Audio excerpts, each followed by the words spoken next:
এই ভিডিওটি সম্পূর্ণরূপে আমার যে জুনিয়র হোমিওপ্যাথিক ভাই বোনেরা আছো, যারা প্র্যাকটিশনার বা হোমিওপ্যাথিক পড়াশোনা করছো তাদের জন্যে। এই ন্যাট্রামিওর ওষুধটি তোমরা স্ক্রিনে দেখছো, এটি স্ক্রিনশট নিয়ে পড়ে নেবে। আর আমি এই মেডিসিনটি এমনি আরও 2-3টে পেজ আছে, আমি উল্টে দেখাচ্ছি। যাই হোক, এটা ডক্টর উইলিয়াম বোরিকের বইয়েতে তোমরা দেখে পড়বে। আমি একটু এই হোমিওপ্যাথিকের ন্যাট্রামিওর ওষুধটির যে চাইল্ডের যে সিমটমস কীরকম কী হয় এটা নিয়ে একটু আলোচনা করব চেষ্টা করছি।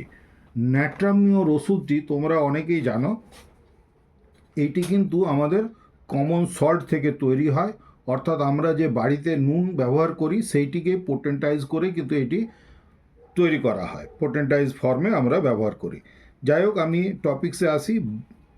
এইটির বাচ্চাদেররা কীরকম হয়, বাচ্চাদের উপরে কীরকম সিমটমস আসে সেইটি আমি একটু বোঝাবার চেষ্টা করছি। এক কথা বলতে গেলে রিকেট বেবি যারা হয় তাদের ক্ষেত্রে এটি কিন্তু খুব ভালো কাজ করে।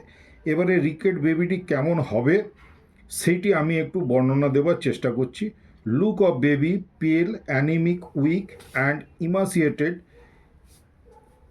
emaciation specially marked in the neck with long neck. There is descending type of marasmus baby, losses flesh while living well.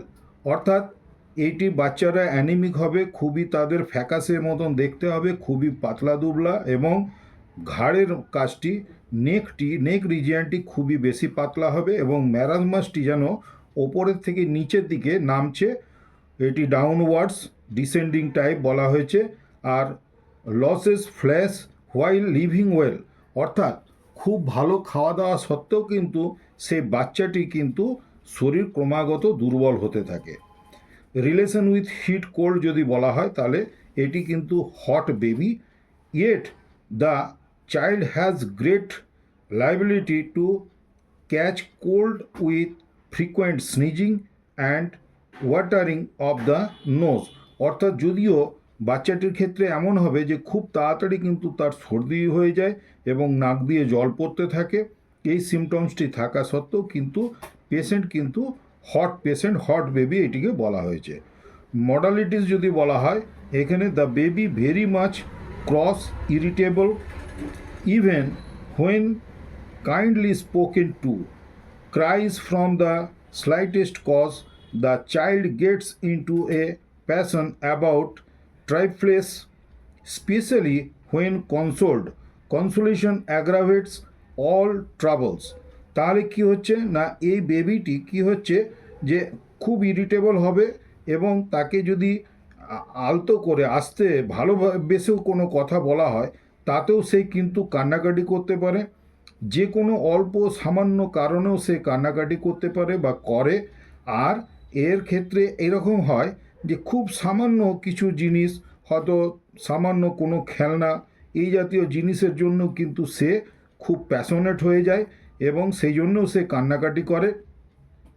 এবং তাকে যদি কনসোলেশন দেওয়া হয়, অর্থাৎ হয়তো কোনো কিছু জিদ করছে বা দুঃখে আছে, তার মধ্যে যদি তাকে বোঝাতে যাওয়া হয়, দেখা যাবে যে কনসোলেশনে কিন্তু তার আরও অ্যাগ্রাভেশন হয়ে যাচ্ছে, অর্থাৎ সেখানে সে আরও ফিউরিয়াস হয়ে যাচ্ছে।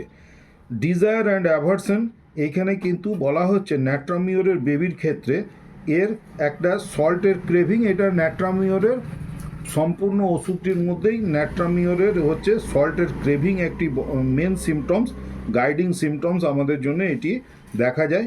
এবং এটি আরেকটি জিনিস যেটা আছে সেটা হচ্ছে অ্যাভারশন টু ব্রেড, অর্থাৎ রুটি বা পাউরুটি এই জাতীয় খাবার কিন্তু সে পছন্দ করে না, অ্যাভারশন আছে। আর টাং কি হচ্ছে, দ্য বেবি হ্যাভিং ম্যাপেড টাং, অর্থাৎ জিভটি আমরা দেখব, যদি দেখতে যাই এক্সামিন করি তাহলে সেখানে কিন্তু একটি মানে দাঁতের দাগ দেখতে পাওয়া যাবে, টিথ ইমপ্রিন্ট দেখতে পাওয়া যাবে। আর দাঁতের এই জিভের মাঝখানটি ঠিক একটি যেন ম্যাপের মতন, অর্থাৎ ক্র্যাক থাকবে এলোমেলো ধরনের। এইটি দেখলে আমরা কিন্তু খুব সহজেই চিনে নিতে পারবো যে ইয়ে ন্যাট্রামিওরের patient. Slow in learning to talk, অর্থাৎ সে কথা বলা শেখে একটু দেরিতে। With heavy and difficult speech, অর্থাৎ তার কিন্তু কথা বলতে বেশ কষ্ট হয়, কষ্ট করে কথা বলে। স্টুল ইউজুয়ালি কনস্টিপেটেড, অর্থাৎ সাধারণভাবে তার কোষ্ঠকাঠিন্য থাকে।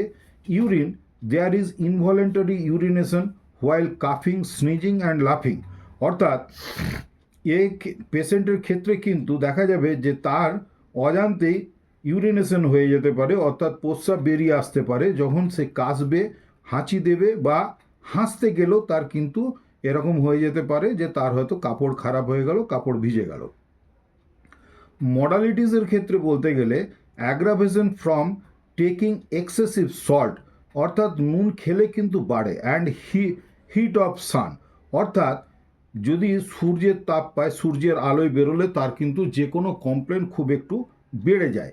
অ্যামিলোরেশন কী আছে এই ওষুধটির ক্ষেত্রে? অ্যামিলোরেশন হলো going without regular meal and open air, অর্থাৎ সে যদি খাবার দাবার একটু কম খায় তাহলে সে ভালো থাকে, এবং যদি ওপেন এয়ার অর্থাৎ খোলামেলা জায়গায় যায় তাহলে কিন্তু সে খুব ভালো থাকে। ওপেন এয়ার সে খুঁজবে, বাইরে বেড়াতে যেতে চাইবে, এইসব তার একটা মানে ঘরে বেশি থাকতে চাইবে না। মোটামুটিভাবে চাইল্ডের ক্ষেত্রে এই সিমটমসগুলি ন্যাট্রামিওরে দেখতে পাওয়া যায়। যদি তোমরা এরকম পেশেন্ট পেয়ে থাকো তাহলে ন্যাট্রামিওরটি অতি অবশ্যই ব্যবহার করে দেখবে। আদার্স আরও কিছু সিমটমস আছে, সেগুলিও সব তোমরা মিলিয়ে দেখে নেবার চেষ্টা করবে। আমি আমার মতন করে চেষ্টা করলাম। তোমাদের এই ভিডিওটি কেমন লাগলো জানাবে। যদি ভালো লেগে থাকে তাহলে লাইক, শেয়ার, সাবস্ক্রাইব করে আমার সাথ দেবার চেষ্টা করবে, তাহলে আমি এই ধরনের ভিডিও আরও বানিয়ে পোস্ট করবার জন্য আগ্রহী থাকব। ধন্যবাদ। সকলে নিজের শরীরের উপরে খুব খেয়াল রেখো, যত্ন নিও।